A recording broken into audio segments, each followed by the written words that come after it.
Human trafficking is a huge problem, and the question that I get asked the most is, are you making a difference?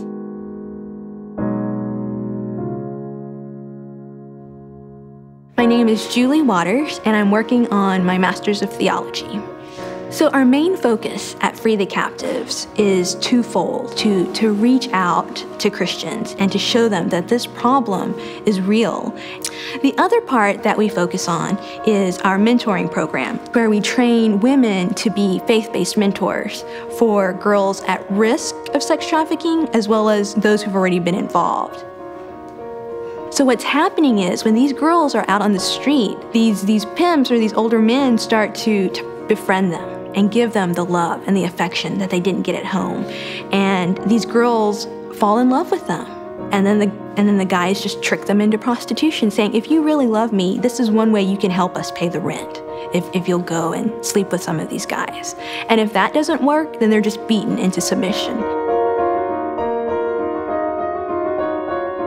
The strongholds that the pimps have over the girls is so strong that it takes a very long time to break. The trauma and the abuse that occurs through sex trafficking is so damaging. It breaks their spirits so much that this is the only thing that they know, and it's comforting to go back to this. So it's actually it's a very difficult process in helping to truly free a captive.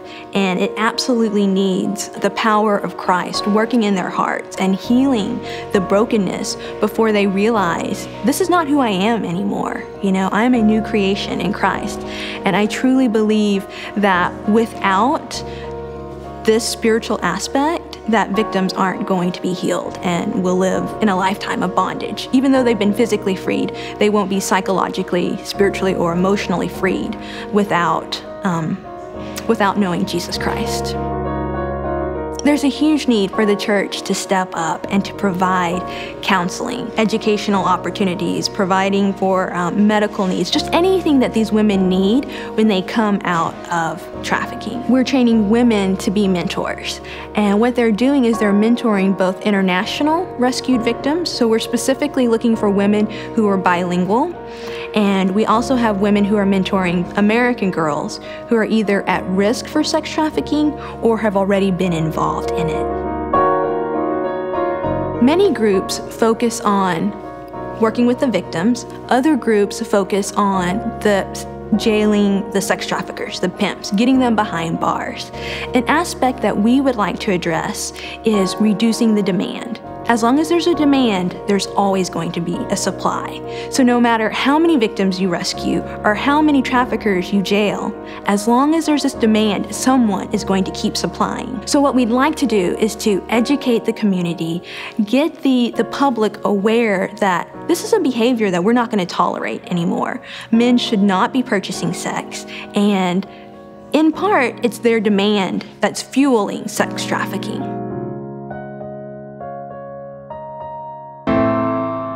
I want to see the fruit of Free the Captives and DTS, and how right now, even though I'm in just the second year of my program, I have seen over and over and over how God just uses the two.